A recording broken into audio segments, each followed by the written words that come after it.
Vote affirmative to begin the process of unlearning our privileges. Last feedback indicates that we should learn to occupy the subject position of the other and dehegemonize our own positions of privilege. Only then are we able to criticize and suggest the solutions for social and political change. Only then can we speak in a way that the masses will not regard as bullshit. Acts speaking for and about our indelibly linked feedback rights, that we cannot speak for another without our location affecting the way that we speak, allowing our own assumptions and biases to influence the speech tract. Our discourse has the potential to be incredibly violent. Alcott outlines how the speaking situation determines the epistemic status of arguments, subterranean biases within the rituals of speaking, constrain what gets said, how it is interpreted, and the weight of its truth value. It is impossible to evaluate the validity of their claims absent an understanding of the location from which they speak. We must listen to the subaltern before prescribing a method, recognize the ways our assumptions, frame what we think and what is needed, and what a prescription we've effected, which means their alternative that never stops and takes a second to analyze their own position of privilege. As humans, only in cross-sex, when we ask him about it, does he talk about his human privileges. Precisely when they prescribe a solution, which is a reason why their alter advocacy will necessarily fail, because they never recognize the fact that they are privileged as humans. And McMillan's class Nova evidence indicates the ways in which we construct speaking situations is indicative of genocidal geopolitics, rendering non-European perspectives lacking value, which relegates the subaltern's knowledge production is dispensable and unimportant. Our Butler evidence, as well as Houston's evidence, indicate that Guantanamo Bay is the epitome of biopolitical control. Populations, prisoners, the Gimbo are prisoners. They are prisoner number 329 or 246. This is a literal relegation of life to pure biological numbers. That destroys politics because no political appeal has social or historical context outside of a body count means history is ontologically erased, and we have no foundation to make advocacy that resists politics. This is resist biopolitics. This is going to be really important on the critique flow because we have no ontological history to base our advocacies on, because the goal of biopolitics is to flatten anything that makes a social understanding within a context relevant, which means we never be able to understand critique of anthropocentrism, because that type of ontological history would have been erased. And finally, the role of the balance of the debate should be focused on the effects of our activity on the discourse and material context of the speaking situation, looking solely at the propositional content of our speech serves to reinforce racist imperialist conceptions and only further silence the lesser privileged groups on ability to speak impaired. Our advocacy is critical to exposing the hideouts of their life in politics. We must take the history of epistemic violence seriously by examining our own positionality and the consequences of our representations, which involves mapping the theoretical frameworks that support the state's exceptions. Lincoln 9. To follow their life politics into side notes into our technical boxes means applying a gendered lens to the context in which allows for the production of state position, this critical king dynamics that allows states of exception to equal to societies with self-powers normally assumed to be the concern about the law of oppressed more than his passion examination Spivak and Mahani, who contend that feminist academics have no choice to examine their own position and the consequences of their own attempts to representing themselves and others. To take the history of epistemic violence seriously means to pay attention to role the orchestrated, far-flung, and heterogeneous projects to constitute the colonial subject together and to expose such projects whenever they arise while searching out the height of superior life politics. This involves theoretical engagements and maps and moreover arguments supporting a state exception in U.S. military presence in the context of war and terrorism. Butler focuses on the military to allow for indefinite attention that compensates the genesis of state exception, the differential allocation of grievability that decides what kind of subject is it must be grieved and what kind of subject must not operate to produce and maintain certain exclusionary conceptions of who is normally human. This section is located in literal states of Guantanamo Bay, where the dehumanization effected by the detection makes use of an ethic form of conceiving who will be human and who will not. And case proper.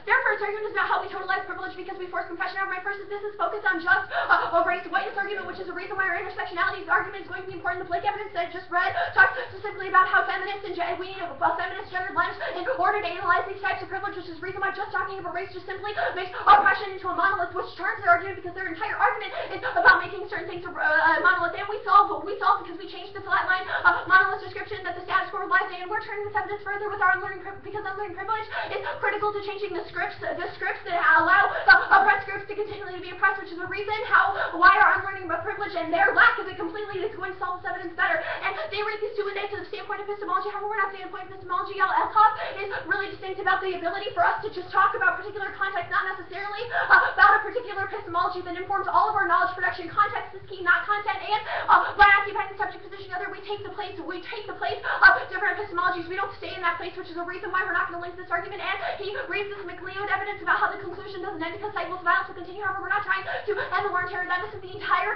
point of the ethics and the outcome evidence about how this obscures the content and context of speech. We have to focus on the particular social location in which those utterances are happening. Focusing on what happens out there in the big war on terrorism is precisely the wrong question. The criticism.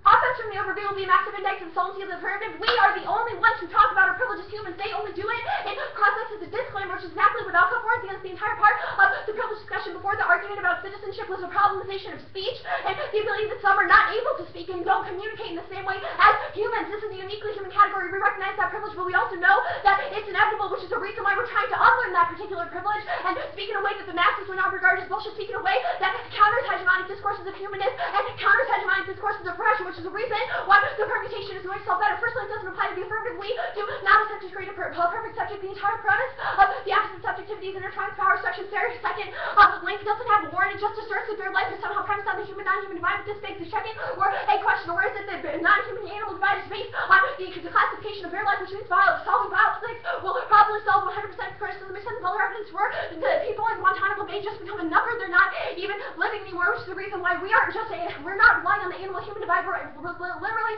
relying on the something and nothing divide. And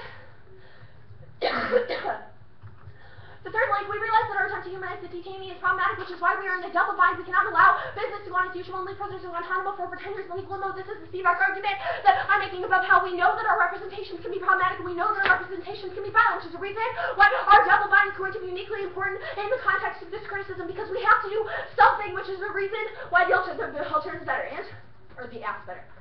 This balancing of oppressed voices ensures the continuation of oppression. Our attempts to help are doomed to failure as long as we don't keep those respective times in 2K.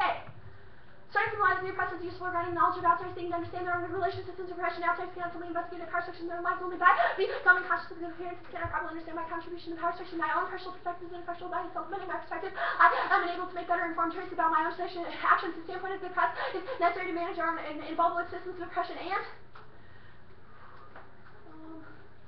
where is this card? Listen, the affirmative is talking primarily about problems applicable to humanity, because humanity is the only way we analyze particular knowledge production within a human context, and that's the only way it can be studied. This isn't reason to reject this. We are not actively being anthropocentric. It's inevitability when in discussing, speaking, and knowledge production. That's a reason why their impacts are not unique and not a reason to vote down. And their appeals are overly elitist, sophisticated approach that doesn't recognize the way discourse is used throughout the world. Yes, groups, we recognize use human discourse. Yes, Farage talks about the need for human rights and the need to be released. If we had dialogue, we could talk about these different constructions and problems that it causes, but it doesn't mean we can just dismiss his truth claim is invalid, which is the entire point of our criticism, and why their overly elitist appeal is bad, because they literally say truth claims of particular specters are bad, which ignores their subject positionality and the particular privilege that they have as two folks from Harvard who can talk about anthropocentrism. And there is nothing intrinsic about the action of voting negative that challenges anthropocentrism, and that goes apart to the advocacy for the same logic of voting negative, and acts as a precondition to interrogating our approach to the non-human other. We cannot consider the truth value of their claims until we consider the way that our privilege informs what we see as persuasive good, and true, we have a better methodology for how to address the anthropocentrism. Unlearning our privilege gives us a better lens from which to analyze how human privilege relegates animals to nothingness, and the alternative fails human efforts to challenge anthropocentrism can escape human perspective. Hard Golden 3.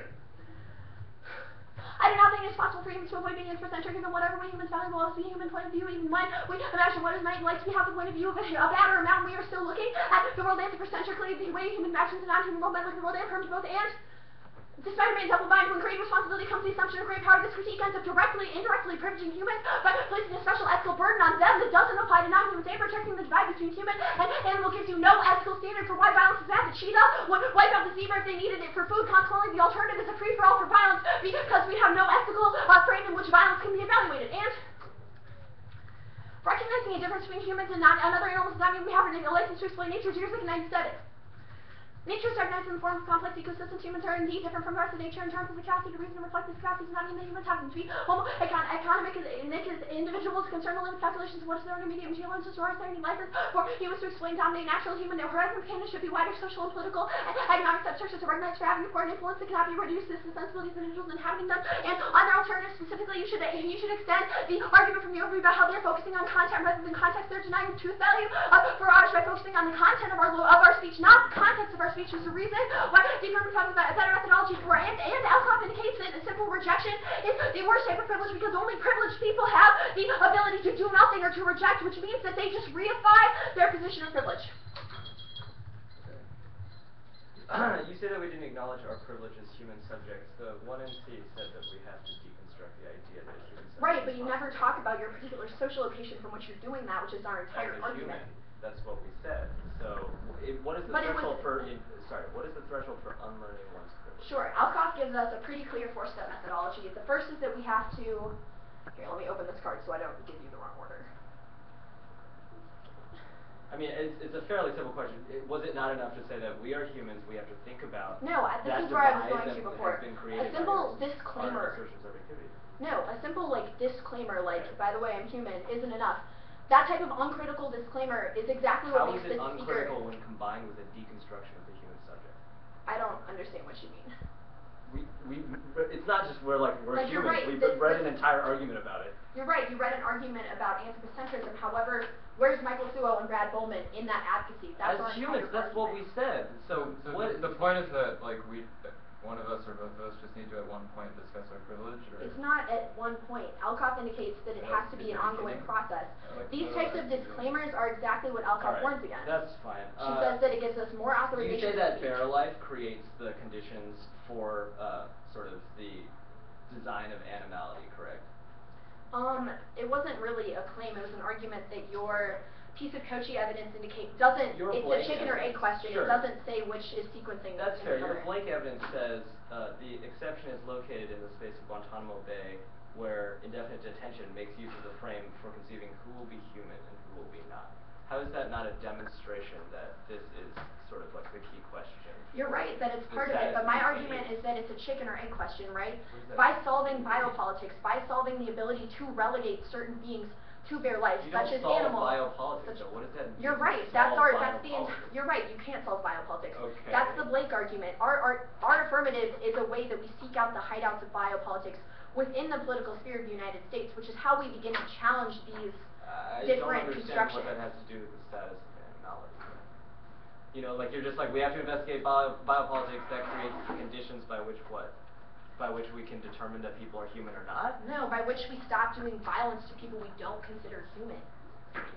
Really? So if we were to resolve biopolitics, we would also not do violence to non-humans? The entire point of biopolitics is that it treats beings, not just humans, beings as something that is biology, that is something we can use. By changing that ethical standpoint... But that's okay. You say that we erase the ontology of history or something, or we don't have the sort of historical ability to analyze speciesism because biopolitics has erased it. What does it mean for biopolitics to erase history? Right. So the entire argument about relegating beings to pure biology is that they have no ethical, no social, no point of knowledge reference whatsoever. That's clearly not true. This guy published, detainee number 329, so to speak, published a letter on the Huffington Post. He clearly has at least a history. I think the problem is that we're ignoring it, right? It's an impact question. It's what the inevitable result of biopolitics. You said biopolitics erases history. We're saying that's clearly not true. If this guy can just post a letter on You're right. It's a terminal impact. What does that mean? That that's the process we are in now, is an ontological erasure of history. You're right that we are to the ultimate point.